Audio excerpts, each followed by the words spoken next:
Bueno, es el momento de empezar a hablar sobre el tema de las funciones. Hoy vamos a explorar cómo estas herramientas pueden llegar a mejorar tu desarrollo en los videojuegos, desde la lógica hasta la manipulación de datos. Para ello, primero vamos a hacer y ver cómo se utiliza el nodo de branch, que es un nodo de control de flujo que lo que hace es que actúa como una estructura de decisión condicional. De esta manera, nosotros podemos, por ejemplo, en este caso, controlar el flujo de transmisión del event tick, es decir, cuándo se va a ejecutar o cuándo no, siguiendo una expresión booleana. Para ello, podemos llamarla directamente apretando la B y clicando sobre el blueprint, cogerla desde la paleta o escribiendo con botón derecho encima de la librería. Una vez que tengamos esto claro, vamos a ver ahora cómo podemos imprimir en pantalla.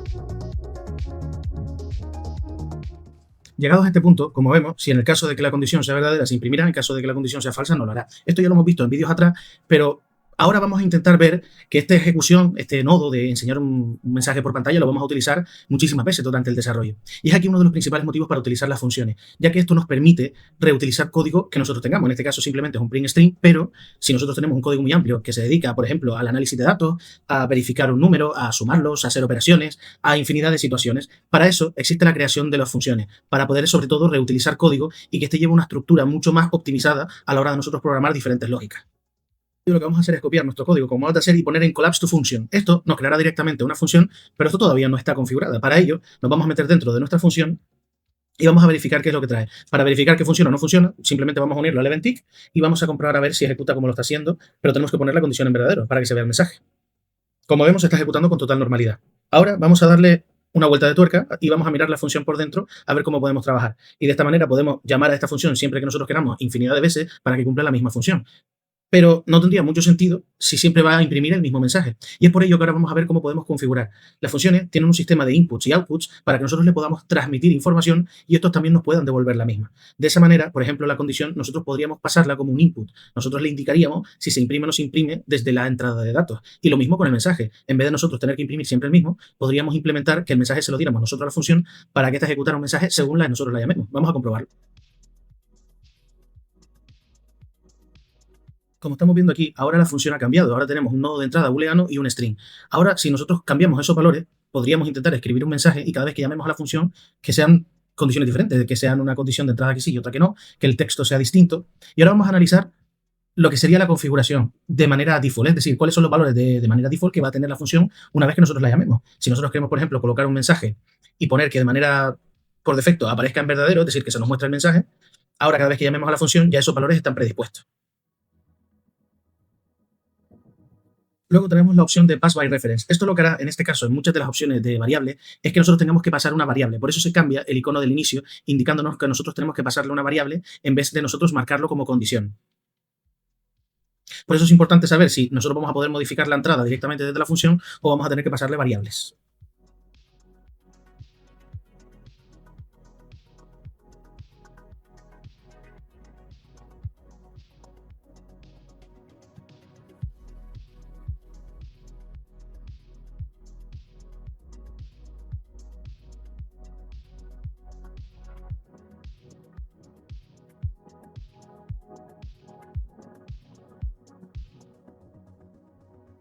Ahora, para ver este ejemplo, vamos a crear otra función que lo que se va a dedicar es a la suma de dos números.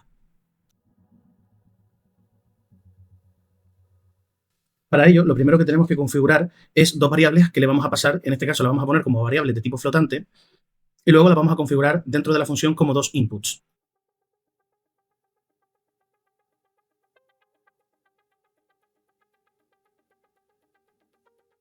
Hay diferentes maneras de hacerlo. En este caso hemos creado dos variables dentro del editor donde nosotros vamos a setearlas con los valores que le pasemos a la función. Esto no es muy práctico porque siempre vamos a depender un poco de estar todo el rato reseteando el valor de las variables que tenemos.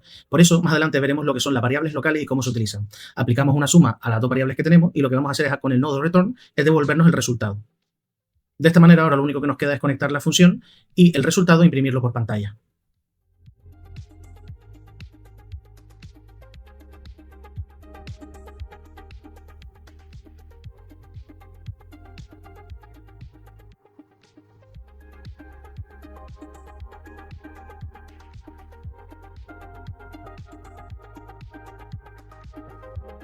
Llegados a este punto, tenemos que decir que existen dos tipos de funciones, las funciones normales y las funciones puras. Tal y como hemos configurado esta función con dos variables externas a ella, aunque nosotros la pongamos como una función pura, realmente no está cumpliendo su función real como pura, porque la definición de por sí de ser una función pura es que no modifique nada externo a sí misma. Es decir, eso no modifica ningún estado externo ni interactúa con otro sistema como bases de datos o archivos. En este caso está modificando dos variables. Por eso ahora, más adelante, veremos cómo convertir esto en realmente una función pura. Para ello utilizaremos variables locales o directamente sumaremos las variables de entrada, sin tener que utilizar las variables que nosotros hemos creado dentro del editor. Una vez que ya nosotros hemos analizado esto, tenemos que decir que no solo podemos crear las nuestras, también existe una biblioteca inmensa de funciones y de herramientas que ya nos da Epic Games para que nosotros podamos trabajar sobre ella. Por eso algunas tienen un aspecto azul porque son funciones que van a necesitar y van a cambiar o van a intervenir en eventos externos, y otras que simplemente van a cumplir una función dentro de ella y nos van a devolver o a retornar un valor.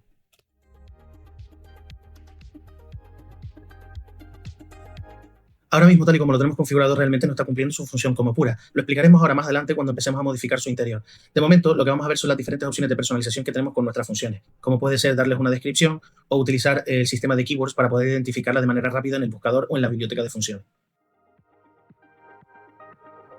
Ahora vamos a ver las diferentes opciones que tenemos. La descripción, que es para que nosotros podamos tener un texto identificativo que nos explique para qué funciona la función. Luego tenemos la categoría, que esto lo que nos permite es agrupar, como nosotros estamos agrupando en este caso, las variables. Luego tenemos la opción de lo que serían los keywords, que son palabras clave o palabra clave, que podemos utilizar luego para hacer una búsqueda mucho más fácil y accesible. El Compact No Title solamente funciona a nivel estético, es para mejorar un poco la visualización en los nodos del acceso a las funciones, pero no tiene una función mucho más allá que la estética.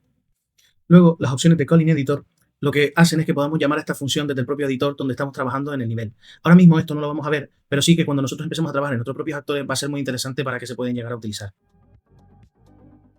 Luego tenemos diferentes opciones replicantes, que eso es para los juegos multijugador, para que nosotros podamos llegar a replicar e informar en diferentes servicios qué ejecución se está realizando. Esto de momento no lo vamos a ver en este curso, porque esto tiene que ver mucho más para otro tipo de juegos y sobre todo para un curso mucho más avanzado. Al igual que todo lo relacionado con las opciones avanzadas, también lo veremos más adelante, ya que ahora mismo no nos va a hacer falta para todo el desarrollo de este curso, pero ya para los cursos siguientes sí que va a ser necesario entenderlo. Ahora vamos a modificar la función para realmente convertirla en una función pura. Y lo primero que tenemos que hacer es dejar de utilizar las variables externas a ella y aplicar directamente la suma a las dos entradas que nosotros les proporcionamos en el input.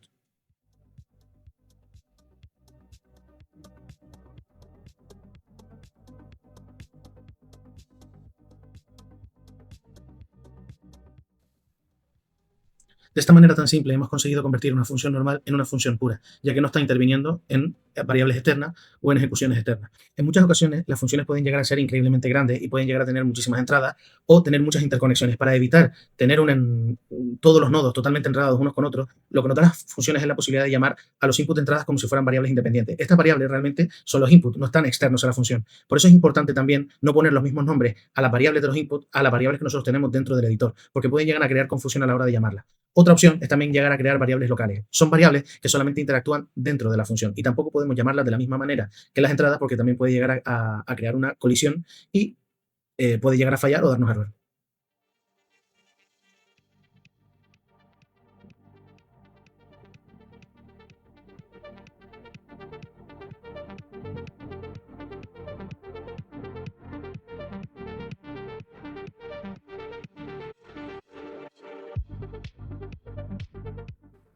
En este punto, esta sería la estructura de cómo deberíamos utilizar las variables locales. Lo que tendríamos que en este caso conectar las entradas con las variables locales y luego utilizarlas para la suma.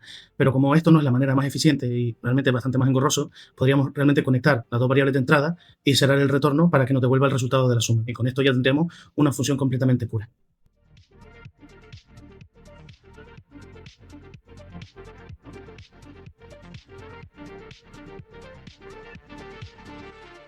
Hay otra manera de poder crear lo que serían cálculos matemáticos. Si nosotros tenemos una fórmula o tenemos que calcular algo, una suma, una multiplicación o una fórmula relativamente más compleja, hay una cosa que se llaman las expresiones matemáticas. Ahora veremos una manera en la que podemos configurarla. Vamos a hacer dos ejemplos muy fáciles y cómo automáticamente, una vez nosotros le coloquemos la fórmula, ella se encargará de colocar las entradas y las salidas. Si nosotros utilizamos números, ya automáticamente nos dará el retorno, porque realmente lo que está haciendo es devolvernos ya el valor. Pero si nosotros utilizamos como en matemáticas, en vez de números, variables, es decir, utilizamos variables, es decir, las letras, lo que está entendiendo es que son entradas y ya nosotros le tendríamos que dar entrada para que luego nos devuelva un resultado.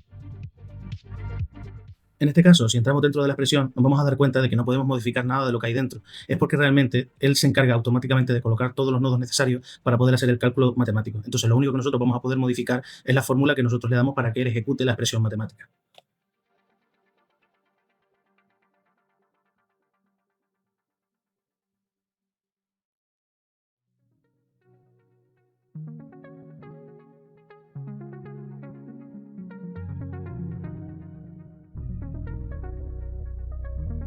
Ahora aquí simplemente vamos a hacer una fórmula un poquito más compleja, que no es ni compleja, es simplemente un poquito más compuesta, para que vean cómo él se rehace para poder darnos el resultado.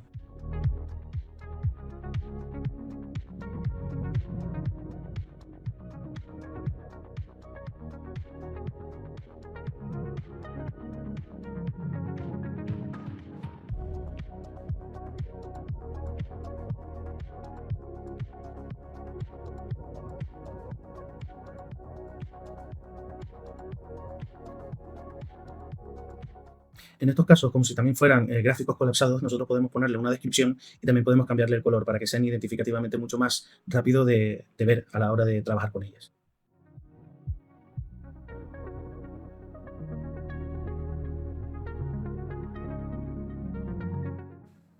Con esto ya hemos visto lo que sería la base del funcionamiento de lo cómo sería o se trabaja con una función. Claramente, esto se vuelve mucho más complejo conforme vas trabajando y desarrollando código.